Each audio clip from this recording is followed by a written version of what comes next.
नमस्कार। ये है विनय विश्व। आप Chitra Jaitley. Vinci group YouTube channel में आपका स्वागत है। Welcome to Vinci groups YouTube channel. उम्मीद है आपको हमारी पिछली कहानी मुंशी प्रेमचंद द्वारा लिखित पेटों वाली विधवा जरूर अच्छी लगी हो।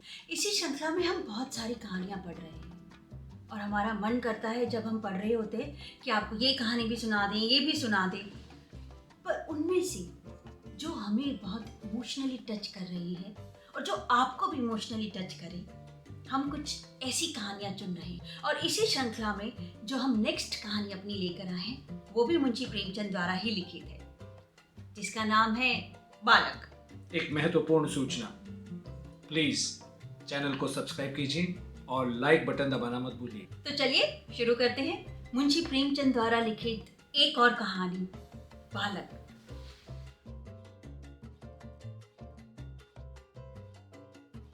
भाग 1। गंगू को लोग ब्राह्मण कहते हैं और वो अपने को ब्राह्मण समझता भी है। मेरे सईस और खिदमतगार मुझे दूर से सलाम करते हैं। गंगू मुझे कभी सलाम नहीं करता। वो शायद मुझसे पाए लागन की आशा रखता है। मेरा जूठा गिलास कभी हाथ से नहीं छूता और ना मेरी कभी इतनी हिम्मत हुई कि उससे पंखा झलने को कहूं। जब मैं पसीने से तर होता हूं और वहां कोई दूसरा आदमी नहीं होता तो गंगू आप पंखा उठा लेता है, लेकिन उसकी मुद्रा से ये भाव स्पष्ट प्रकट होता है कि मुझ पर कोई एहसान कर रहा है। और मैं भी न जाने क्यों फौरन ही उसके हाथ से पंखा छीन लेता।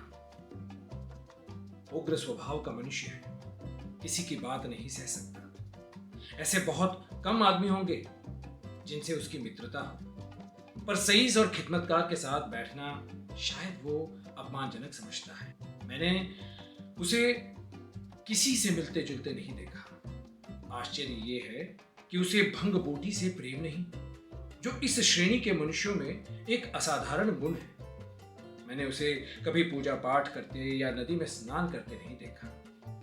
बिल्कुल निरक्षर है, लेकिन फिर भी वो ब्राह्मण है और चाहता है कि दुनिया उसकी प्रतिष्ठा तथा सेवा करे। और क्यों ना, जब पुरखों की पैदा की हुई संपत्ति पर आज भी लोग अधिकार जमाए हुए हैं और उसी शान से मानो खुद पैदा किए हों, तो वो क्या उस प्रतिष्ठा और सम्मान को त्याग दे जो उसके पुरखों ने संचय किया था? ये उसकी बकौती है। मेरा स्वभाव कुछ इस तरह का है कि अपने नौकरों से बहुत कम बोलता हूँ। मैं चाहता हूँ जब तक मैं खुद ना बुलाऊं कोई मेरे पास ना आए। मुझे ये अच्छा नहीं लगता कि जरा सी बातों के लिए नौकरों को आवाज देता फिरूं। मुझे अपने हाथ से सुराही से पानी उड़ेल लेना, अपना लैंप जला लेना, अपने जूते पहन लेना या अलमारी से कोई किताब निकाल लेना, इससे ज्यादा कहीं सरल मालूम होता है कि हिगन और मैको को बुलाऊं। इससे मुझे अपनी स्वेच्छा और आत्मविश्वास का बोध होता है। नौकर भी मेरे स्वभाव से परिचित हो गए हैं और बिना जरूरत मेरे पास बहुत कम आते हैं। इसलिए एक दिन जब प्रातःकाल गंगू मेरे सामने आकर खड़ा हो गया तो मुझे बहुत बुरा लगा। ये लोग जब आते हैं तो पेशगी हिसाब से कुछ मांगने के लिए या किसी दूसरे नौकर की शिकायत करने के लिए। मुझे ये दोनों ही बातें अत्यंत अप्रिय हैं। मैं पहली तारीख को हर एक का वेतन दे चुका होता हूँ और बीच में जब कोई कुछ मांगता है तो क्रोध आ जाता है। कौन 2-2, 4-4 रुपए का हिसाब रखता फिरे। और फिर जब किसी को महीने भर की पूरी मजूरी मिल गई तो उसे क्या हक है कि उसे 15 दिन में खर्च कर दे और ऋण या पेशगी की शरण ले। और शिकायतों से तो मुझे घृणा है। मैं शिकायतों को दुर्बलता का प्रमाण समझता हूँ या ठाकुर सुहाती की शुद्र चेष्टा। मैंने माथा सिकोड़कर कहा, क्या बात है, मैंने तो तुम्हें बुलाया नहीं।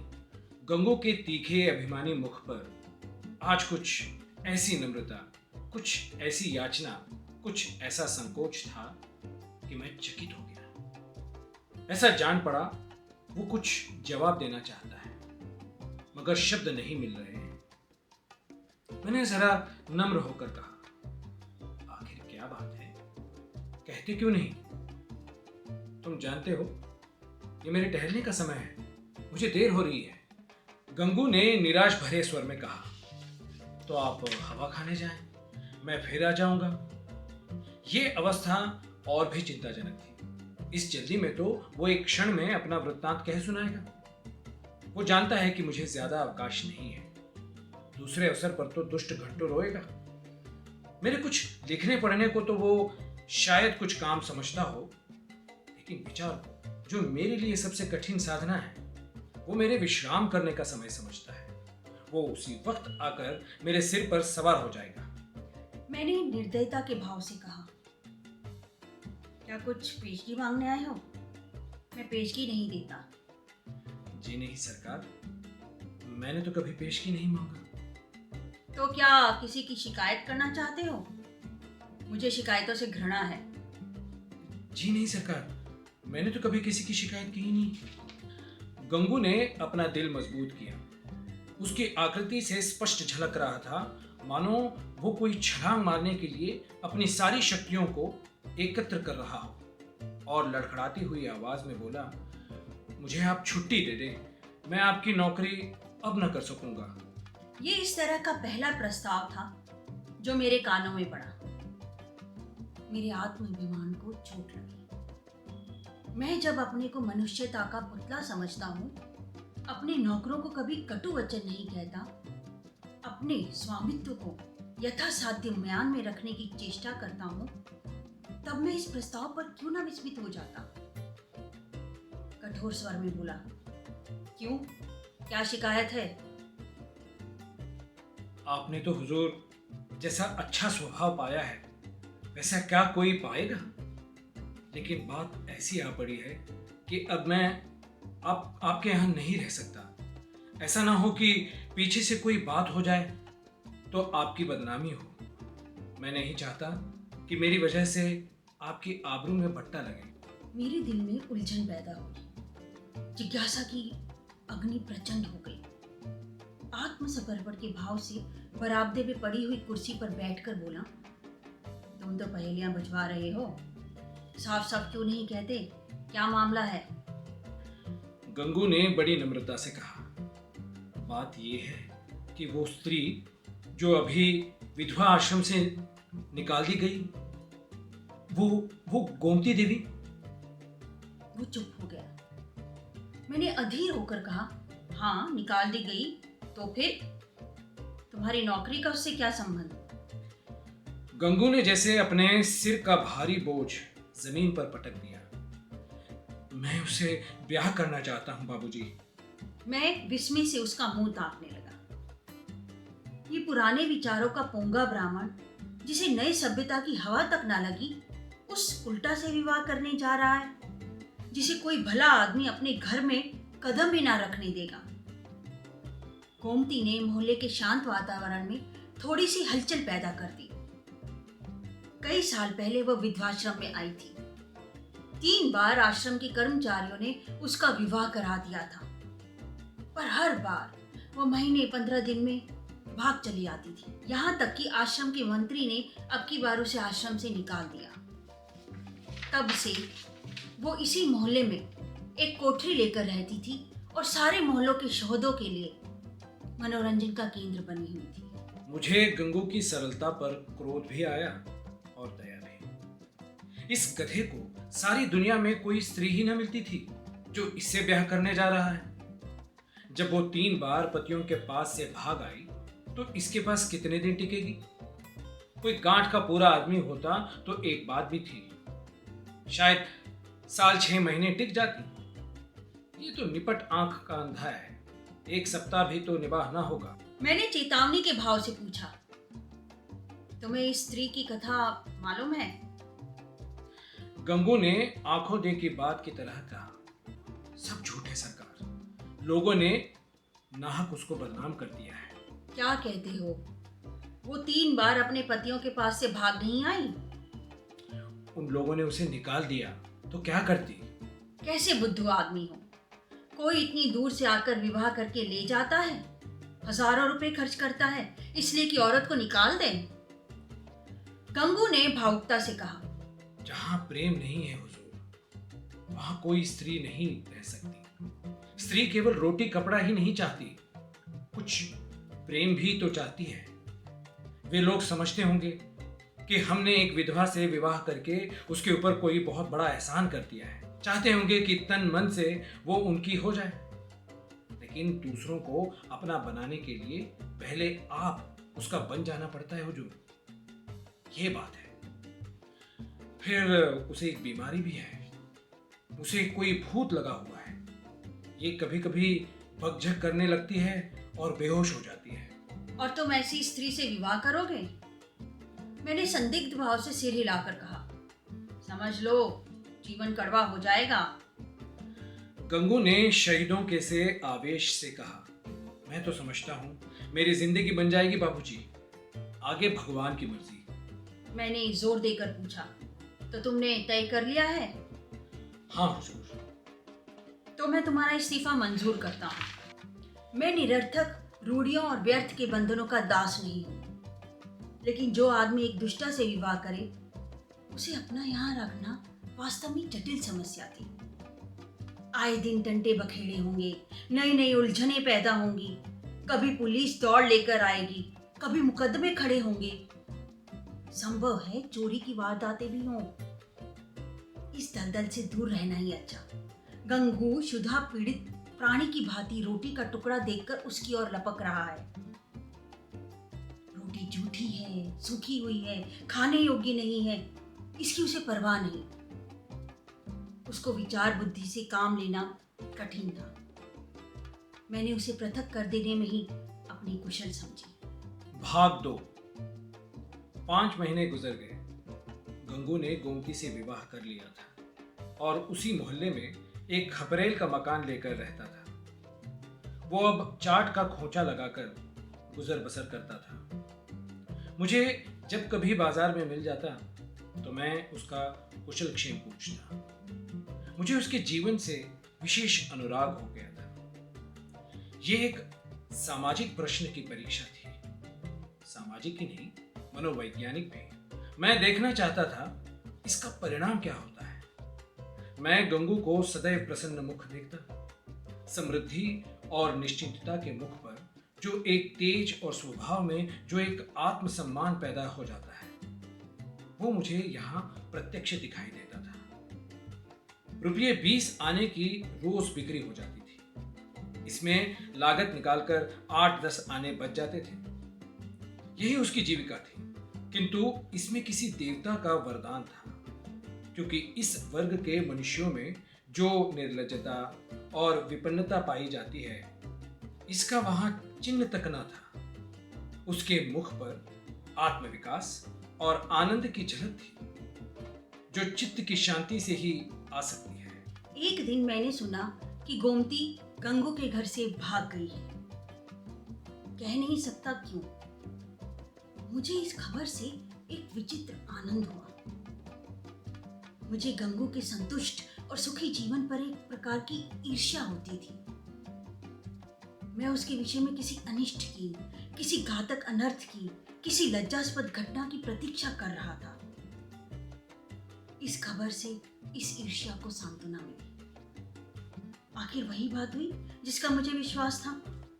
आखिर बच्चों को अपनी अदूरदर्शिता का दंड भोगना पड़ा। अब देखें बच्चों कैसे मुंह दिखाते हैं। अब आंखें खुलेंगी और मालूम होगा कि लोग जो उन्हें इस विवाह से रोक रहे थे, उनके कैसे शुभचिंतक थे।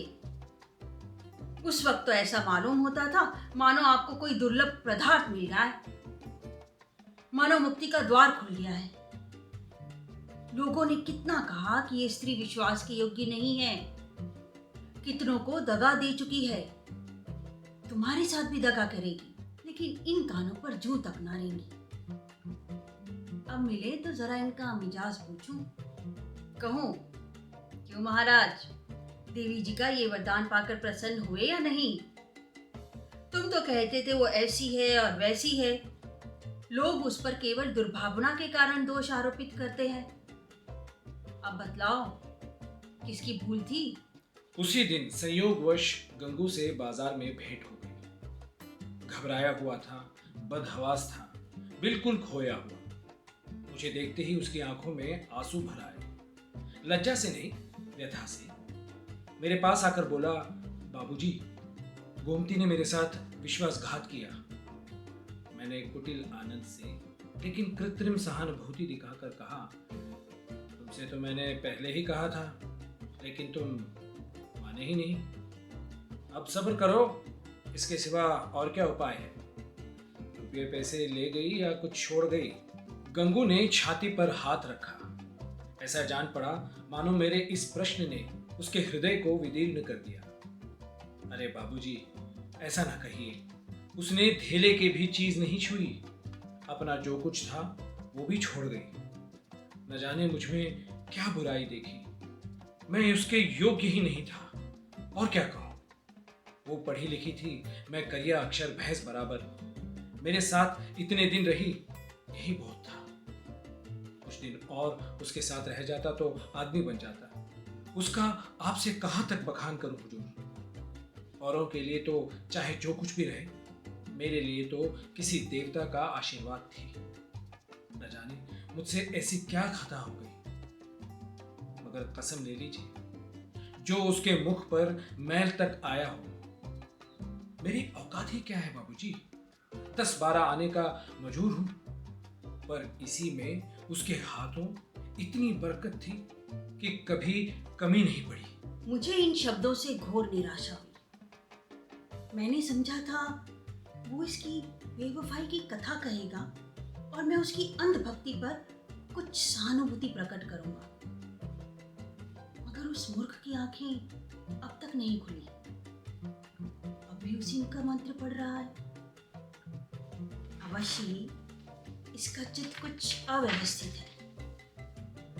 मैंने कुटिल परिहास आरंभ किया, तो तुम्हारे घर से कुछ भी नहीं ले गई? कुछ भी नहीं बाबूजी, धेले की भी चीज नहीं। और तुमसे प्रेम भी बहुत करती थी। अब आपसे क्या कहूँ बाबूजी, वो प्रेम तो मरते दम तक याद रहेगा। फिर भी तुम्हें छोड़कर चली गई। यही तो आश्चर्य है बाबूजी। धीरज चरित्र का नाम कभी सुना है? अरे बाबूजी, ऐसा ना कहिए। मेरी गर्दन पर कोई छुरी रख दे तो भी मैं उसका यश ही गाऊंगा। तो फिर ढूंढ निकालो। हाँ मालिक, जब तक उसे ढूंढ ना लाऊंगा मुझे चैन ना आएगा। मुझे इतना मालूम हो जाए कि वो कहाँ है, फिर तो मैं उसे ले ही आऊंगा। और बाबूजी, मेरा दिल कहता है वो आएगी जरूर, देख लीजिएगा। वो मुझसे रूठ कर नहीं गई, लेकिन दिल नहीं मानता। जाता हूँ, महीने 2 महीने जंगल पहाड़ की धूल छानूंगा। जीता रहा तो फिर आपके दर्शन करूंगा। ये कहकर वो उन्माद की दशा में एक तरफ चल दिया। भाग 3। इसके बाद मुझे एक जरूरत से नैनीताल जाना पड़ा। सैर करने के लिए नहीं। 1 महीने के बाद लौटा और अभी कपड़े भी ना उतारने पाया था कि देखता हूं गंगू एक नवजात शिशु को गोद में लिए खड़ा है। शायद कृष्ण को पाकर नंद भी इतने पुलकित ना हुए होंगे। मालूम होता था उसके रोम रोम से आनंद फूटा पड़ता है। चेहरे और आंखों से कृतज्ञता और श्रद्धा के राग से निकल रहे हैं। कुछ वही भाव था जो किसी क्षुधा पीड़ित भिक्षुक के चेहरे पर भरपेट भोजन करने के बाद नजर आता है। मैंने पूछा, कहो महाराज, गोमती देवी का कुछ पता चला? तुम तो बाहर गए थे। गंगू ने आपे में ना समाते हुए जवाब दिया, हाँ बाबूजी, आपके आशीर्वाद से ढूंढ लाया। लखनऊ के जनाने अस्पताल में मिली। यहाँ एक सहेली से कह गई थी कि अगर वो बहुत घबराए तो बतला देना। मैं सुनते ही लखनऊ भागा और उसे घसीट लाया। घाते में ये बच्चा भी मिल गया। उसने बच्चे को उठाकर मेरी तरफ बढ़ाया, मानो कोई खिलाड़ी तमगा पाकर दिखा रहा हो। मैंने उपहास के भाव से पूछा, अच्छा, ये लड़का भी मिल गया? शायद इसीलिए वो यहाँ से भागी थी। है तो तुम्हारा ही लड़का। मेरा काहे को है बाबूजी, आप आपका है, भगवान का है। तो लखनऊ में पैदा हुआ? हाँ बाबूजी, अभी तो कुल 1 महीने का है। तुम्हारे ब्याह हुए कितने दिन हुए? ये 7वां महीना जा रहा है। तो शादी के 6ठे महीने पैदा हुआ। और क्या बाबूजी? फिर भी तुम्हारा लड़का है। हाँ जी। कैसी बेसिर पैर की बातें कर रहे हो। मालूम नहीं वो मेरा आशय समझ रहा था या बन रहा था। उसे निष्कपट भाव से बोला, मरते मरते बची बाबूजी, नया जन्म हुआ। 3 दिन 3 रात छटपटाती रही, कुछ न पूछिए।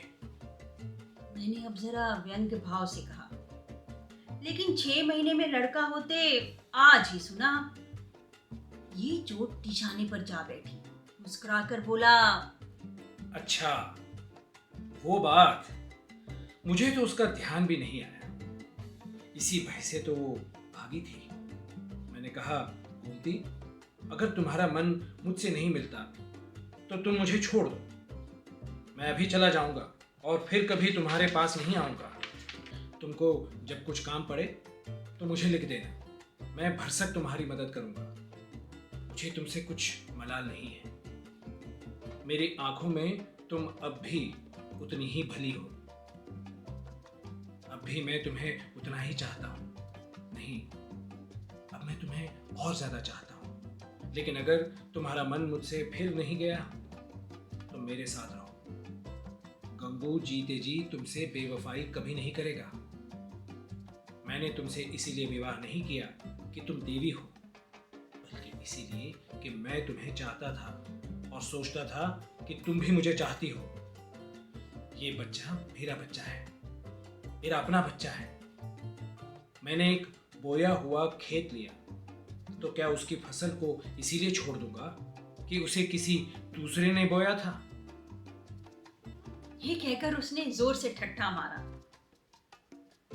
मैं कपड़े उतारना भूल गया। कह नहीं सकता क्यों मेरी आंखें सजल हो गई।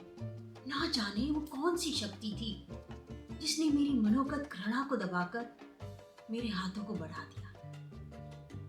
मैंने उस निष्कलंक बालक को गोद में ले लिया और इतने प्यार से उसका चुंबन लिया कि शायद अपने बच्चों का भी ना लिया होगा।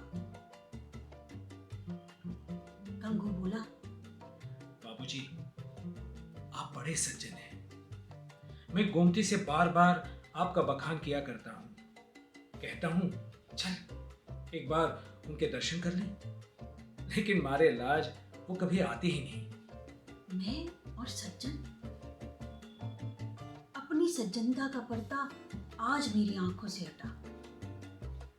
मैंने भक्ति से डूबे हुए स्वर में कहा, नहीं जी, मेरे जैसे कलुषित मनुष्य के पास वो क्या आएगी। चलो मैं उनके दर्शन करने चलता हूँ। तुम मुझे सज्जन समझते हो, मैं ऊपर से सज्जन हूँ पर दिल का कमीना हूँ।